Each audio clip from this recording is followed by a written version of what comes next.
2008. I think this is the most significant financial crisis in the post-war period. There are fears this Kedua pemimpin turut optimis kewujudan potensi lebih besar dari segi ekonomi. Pertemuan Lee Keqiang dan Manmohan Singh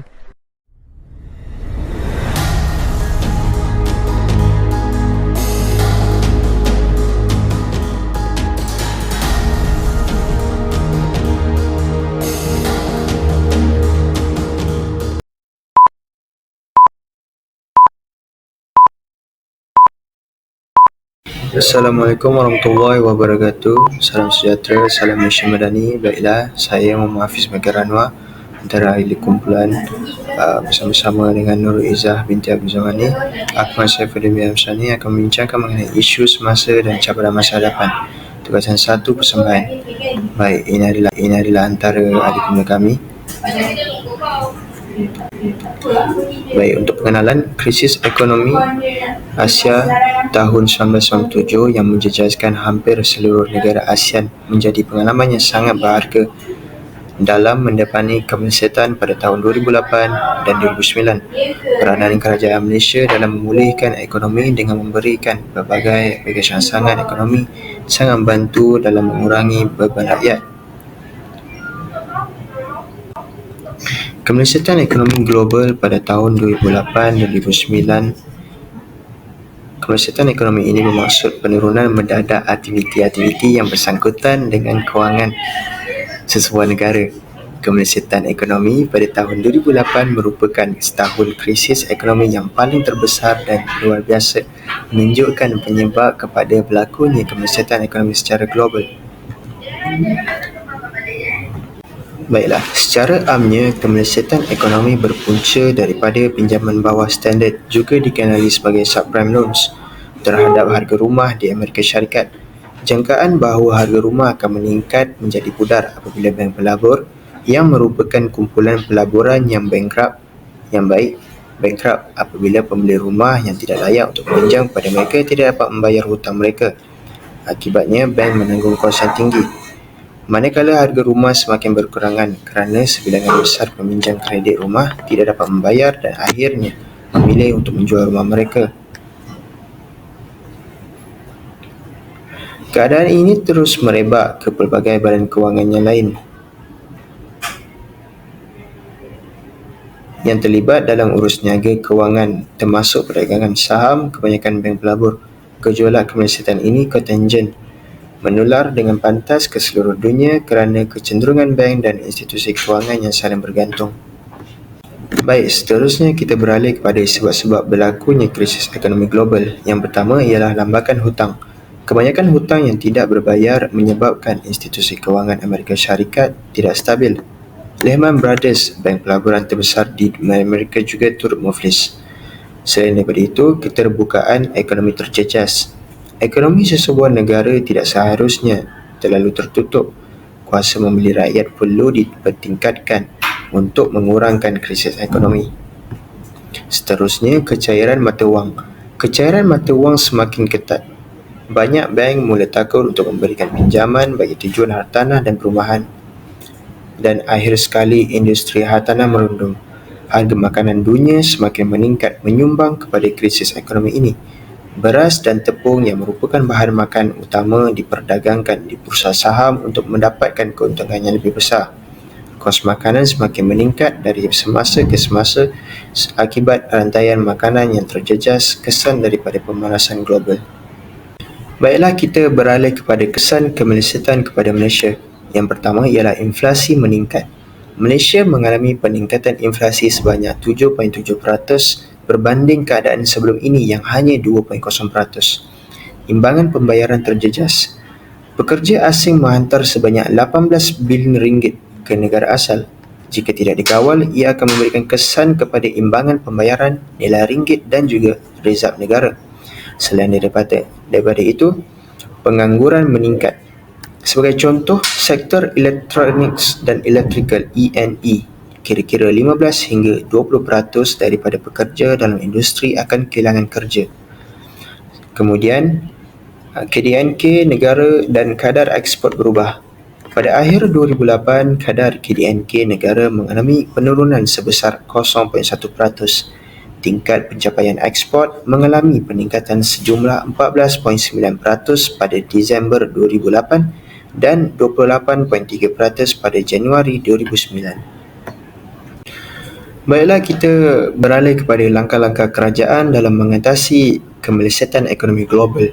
Antara yang dilakukan ialah mengawal mata wang dan aliran pertukaran mata wang, meningkatkan pengeluaran produk komoditi dan ekspor, merangka pelan jangka pendek dan juga jangka panjang, mengurangkan import barangan makanan dan barangan keperluan, merangka perbelanjaan berhemah yang terbaik untuk negara, dan akhir sekali memberi barangan buatan negara dan tidak menabung untuk keluar negara. Okey, baiklah, seterusnya kita beralih kepada kemunculan kuasa baru ekonomi dunia, iaitu China dan India. Baiklah, setengah orang percaya bahawa China dan India ini akan menjadi superpower ekonomi dunia pada masa hadapan. Kedua-dua negara ini bertanggungjawab secara besar untuk menghasilkan barang-barangan, menyediakan tenaga kerja yang berkualiti tinggi dan membentuk ekonomi global. Oleh itu, ia menimbulkan kebimbangan dan perbincangan tentang persaingan global yang akan berlaku di masa hadapan antara Amerika Syarikat dan negara maju Afrika. Okay, baiklah, seterusnya kita beralih kepada isi yang seterusnya, iaitu faktor perkembangan ekonomi di China. Baiklah, yang pertama, dasar pintu terbuka. Yang kedua, faktor geografi China. Dan yang ketiga, China dianggap sebagai lumbung emas bagi sesebuah negara. Seterusnya, kepesatan kegiatan ekonomi di China, pelaburan negara China, dan yang terakhir adalah tenaga buruh. Bila daripada kita lihat, China ini merupakan sebuah negara yang sedang berkembang menjadi kuasa ekonomi global baharu yang mengawal dagang global. China juga merupakan kuasa ekonomi keempat terbesar di dunia yang dianggarkan bernilai 48 trilion ringgit Malaysia. Pelabur asing juga berminat dan tertarik untuk melabur di China kerana ekonomi yang stabil dan makin berkembang pesat.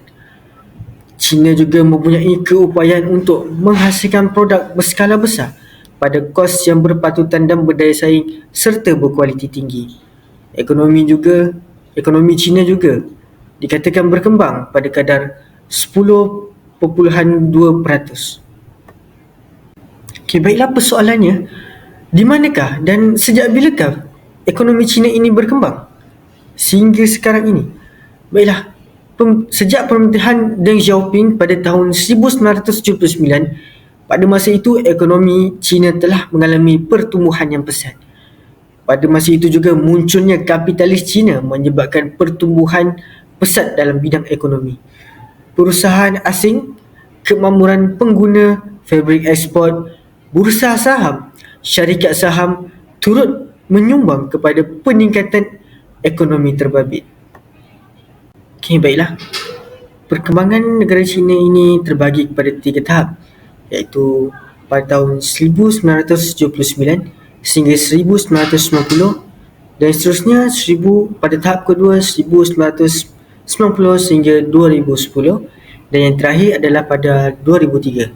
Pada tahun 1979 sehingga 1990, pada masa itu pertumbuhan keluaran dalam negara kasar China adalah sebanyak 9.6%. Ini adalah permulaan peningkatannya ekonomi di China. Kita beralih kepada tahap yang kedua, iaitu pada tahun 1990 sehingga 2010. Pada waktu itu, perkembangan ekonomi China terus-menerus meningkat kepada 10.3% pada dekad yang kedua dan ketiga, iaitu pada tahun 1990 sehingga 2010. Seterusnya pada tahun 2003, iaitu pada tahap yang ketiga. Pada masa itu, keluaran dalam negara kasar China telah meningkat banyak, sebanyak 90%. Baiklah, dengan ini kita dapat simpulkan bahawa China merupakan kuasa ekonomi baharu di dunia dengan kadar pertumbuhan 10.3%. Kini China menjadi ekonomi kedua terbesar di dunia, pengeluaran perindustrian terbesar, perniagaan barang-barangan terbesar dan pemegang rizab pertukaran Asia yang terbesar. Tenaga kerjanya murah dan terlatih serta potensi pasaran domestik yang besar menjadikan China kuasa ekonomi dunia. China mempunyai pasaran yang luas, buruh yang murah, tanah dan sumber ekonomi yang makmur. Baiklah, seterusnya kita lihat kepada kemunculan kuasa baru ekonomi di India. India atau nama rasminya Republik India merupakan negara kedua terpadat penduduk negara dan demokrasi dengan mempunyai 1,000 juta penduduk dan lebih 100 bahasa berlainan.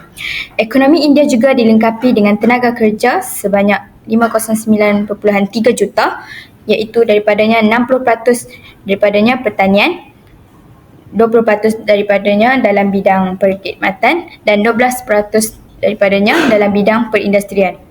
Pengembangan ekonomi India menunjukkan peningkatan yang ketara dalam kedua-dua GDP dan daya saing. Pengembangan ekonomi yang menaik ini telah menyebabkan permintaan domestik memacu KDNK India menawarkan perlindungan ekonomi daripada kejutan luar. India juga berusaha mengembangkan inovasi dalam bidang teknologi iaitu software. Perkembangan kuasa ekonomi di India. Negara India juga mula muncul sebagai kuasa baharu dalam bidang ekonomi di dunia. Sejak 1957, India dilabelkan sebagai negara yang miskin dan lemah. Namun, sejak tahun 1991, India mula berpegang teguh pada pendekatan sosialisme separa dengan kawalan ketat terhadap penyertaan sektor swasta, perdagangan asing dan pelaburan langsung. Walau bagaimanapun, ekonomi India telah mula berkembang pada tahun 1990-an semasa pemerintahan bekas Perdana Menteri P.V. Narasimha Rao. Beliau melakukan ini dengan melaksanakan pembaharuan ekonomi dan mengurangkan kawalan kerajaan terhadap perdagangan dan pelaburan asing. Rizab pertukaran asing juga di India telah naik dari $5.8 bilion pada Mac 1991 kepada $247 bilion pada September 2007, manakala kurangan belanjawan persekutuan dan negeri telah menurun pada September 2007. Selain itu, penswastaan syarikat-syarikat milikan awam serta pembukaan sektor-sektor tertentu juga kepada penyertaan swasta dan asing masih berterusan meskipun menghadapi perdebatan politik. Dengan kadar peningkatan KDNK sebanyak 9.4% sepanjang tahun daripada tahun 2006 hingga 2007, ekonomi India menjadi antara yang paling berkembang pesat di dunia. KDNK India dari segi kadar pertukaran $1.103 trilion menjadikannya ekonomi ke-12 terbesar di dunia. Jika mahu diukur dari segi pariti kuasa beli PPP, India mempunyai KDNK keempat terbesar di dunia pada $4.156 trilion. Pendapatan per kapita nominal India adalah pada $820 iaitu di tangga ke-128 di dunia, manakala pendapatan per kapita PPP pada $3,700 pula adalah di tangga ke-118. Baiklah, seterusnya kita masuk kepada faktor peningkatan ekonomi di India. Apakah penyebab kepada faktor peningkatan ekonomi di India ini? Ialah kerana dasar lama peninggalan sistem sosialis telah digantikan dengan kaedah yang bersifat pro-perniagaan dan menggalakkan pertumbuhan ekonomi. Parti Komunis yang memerintah telah ditolak oleh rakyat yang menginginkan perubahan. Ketika dunia dilanda kemelesetan ekonomi, India masih mampu mencipta pertumbuhan. Buktinya, India menunjukkan pertumbuhan ekonomi sebanyak 8% pada tahun 2010. Seterusnya, kita lihat kepada faktor perkembangan ekonomi di India. Antaranya ialah dari segi tenaga kerja yang mencukupi dalam bidang ketenteraan, sumber alam, peningkatan nilai ekspor dan import di India, peningkatan keluaran dalam negara kasar KDNK dan akhir sekali pelibatan India dalam pelaburan semikonduktor.